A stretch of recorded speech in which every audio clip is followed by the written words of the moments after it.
नीट crack करायची आहे? मग सुरू करा नीटची तयारी महाराष्ट्रात टॉप रिझल्ट देणाऱ्या मोठेगावकर सरांच्या RCC सोबत. 11वी व नीट रिपीटर बॅच प्रवेश सुरू. संपर्क 9075402222. पाणी पुरवठा जो झाला हा रंगबिरंगी पाणी हे गढूळ येतंय आणि पिवळं येतंय हे त्यांना माहित होतं, तरी त्यांनी त्याचा उपसा केला. माहित नव्हतं असं नाही, तुम्हाला माहित होतं तरी तुम्ही त्याचा उपसा केला.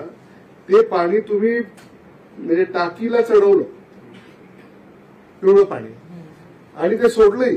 ह्यांना सगळं माहित होतं की हे पिवळं पाणी आहे. हे का केलं त्याने आणि कोणी केलं, याला जबाबदार कोण आहे? इथं शुद्धीकरण त्यांचं केंद्र आहे, तेच पाणी तिथं त्यांनी शुद्ध केलं तरी ते शुद्ध झालं नाही, म्हणजे रंग पिवळाच राहिला.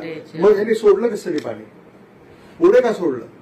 तर तुम्ही नागरिकांच्या नळात का सोडलं पाणी? ते हा साधा प्रश्न आहे. No no no no that is not the answer. म्हणजे याचा अर्थ कसा आहे की जे व्हायचंय ते नागरिकांचं हो. तुम्ही कारवाई कोणावर केली? 8 लाखाचं शहर, 15 दिवस रंगबिरंगी पाणी पुरवठा तुम्ही केला, कारवाई कोणावर केली तुम्ही? कोणावरच नाही. म्हणजे असं कोणी तुम्हाला दोषी आढळला नाही की ज्याच्यावर तुम्ही कारवाई केली पाहिजे. आम्हाला एवढं तरी सांगा की पाणी पुरवठा करायची जबाबदारी कोणाची होती? कोणाची? व्यक्ती कोण आहे?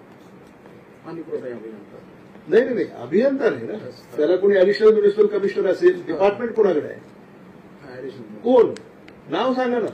ते नव्हते मग अधिकार कोणाला दिले होते? पाणी पुरवठा अभियंता. नाव सांगा. मग ते विधिमंडळात नाव सांगावं लागेल. त्यांच्यावर तुम्ही काय कारवाई केली? विभाग त्यांच्याकडे जाईल अजून? असं कसं करता येईल तुम्हाला?